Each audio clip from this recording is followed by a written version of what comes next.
This is SSPTV News, brought to you by Samsung Productions and the Hazleton Standard Speaker.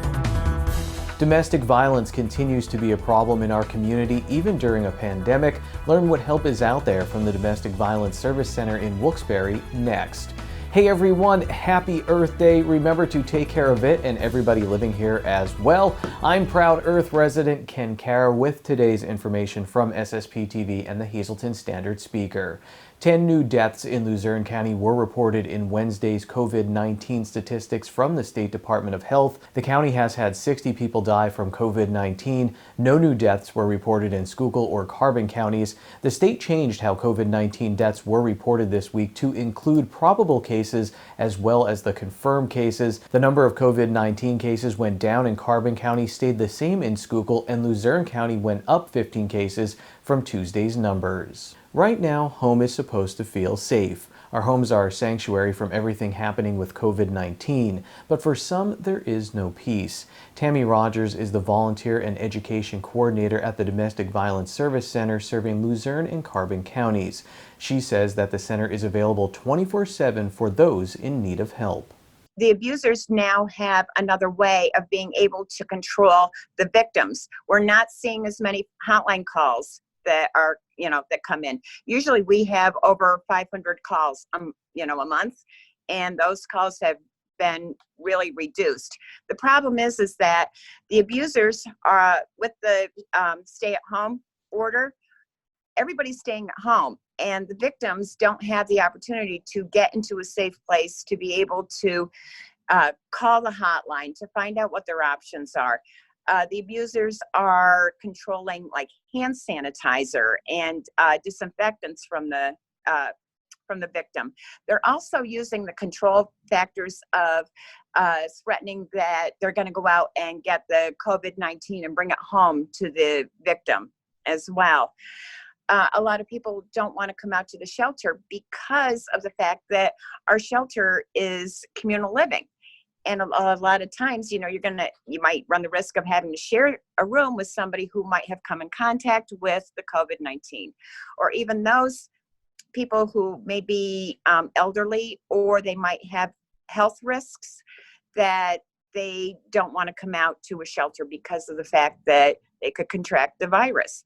But we're doing everything possible to make sure that the victims are staying safe as far as not only with the virus. Is your shelter still open through this? Absolutely. Yeah, we're one of the essential businesses, so that because we are basically life sustaining, because people who are in domestic violence situations, they're in threat, they could be, killed because of what their abuser might do. There was a report the other day from, it was in another county, I think it was Northampton or Northumberland, that the guy strangled his girlfriend to death because he just couldn't take it anymore. Imagine how staying in the same house with a person day after day after day and not having any outlet, how those tensions can rise. And especially if people are getting laid off of work, now they've got the financial issues on top of it. And it's just one thing right after another that is creating that whole domestic violence situation. And so we want to make sure that people are aware that they have that there are still options out there. Give us a call. We can kind of safety plan with you. We can make sure that you are aware of the options that are available to you. And you mentioned not only are people maybe stuck at home with their abusers, but tensions are high right now for everybody, and that could be a contributing factor here. Absolutely. They're seeing a rise in pet abuse. Pet abuse is one factor that contributes to domestic violence, because a lot of times the abuser will take out the abuse on the pet in order to get the power and control over the other person. Rogers told me that they're cleaning the shelter hourly and abiding by CDC guidelines to prevent the spread of COVID-19. She also says if you live in Schuylkill County and are experiencing abuse, you can still call the Domestic Violence Service Center and they will tell you where to get help in your area. MMI Preparatory School in Freeland has an update on how students are learning from home. Online classes at MMI started on March 23rd, and then live virtual face-to-face lessons began on April 6th. Students are not required to be at online classes at a set time. Instead, they have weekly content scheduled, mixed with some live sessions. AP exams will be taken online. Seniors will be done with school on May 15th, and all other students will end classes on May 28th, and then they will have to complete end-of-the-year projects between June 4th and 8th. The school is still planning what to do for upper school awards and graduation. Last week, MMI participated in the PIAA Together event to show support for high school seniors and also first responders and medical professionals. The school lit up the lights of their soccer field and the lights in their courtyard at the school for 2 hours on Friday night. Plus, the Freeland and Foster Township Fire Departments came out to send their well wishes to the seniors, and many in the MMI community posted photos of themselves showing their prepper pride. We posted pictures from a few other schools around our area who also participated in this event on our Facebook page. Time now for weather on SSPTV News.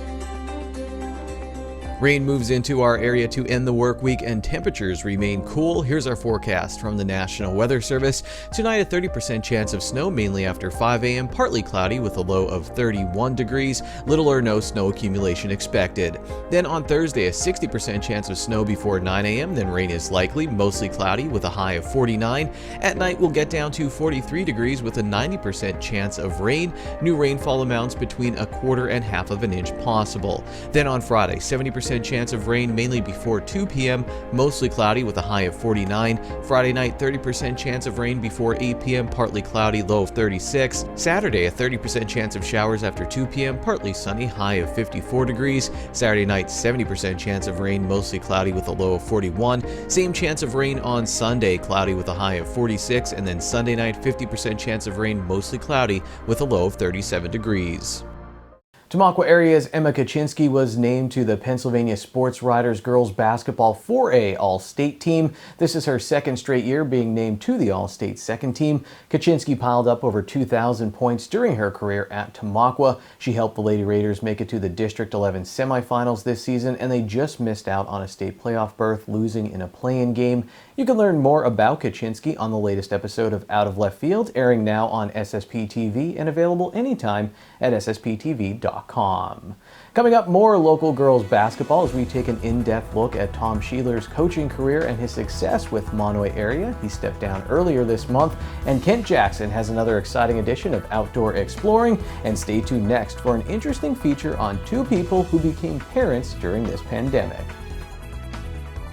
Pennsylvania's governor is encouraging voters to use a mail-in ballot for the June 2nd primary election. Registered voters can apply for a mail-in or absentee ballot at votespa.com.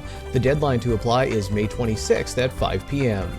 SSPTV News would like to send sincere condolences to the family and friends of the following: Marianna, Mary B., Sarah Sorrow, 101 of West Hazelton. Services are private. The Harmon Funeral Home in Drums is assisting the family. You can send condolences at harmonfuneral.com.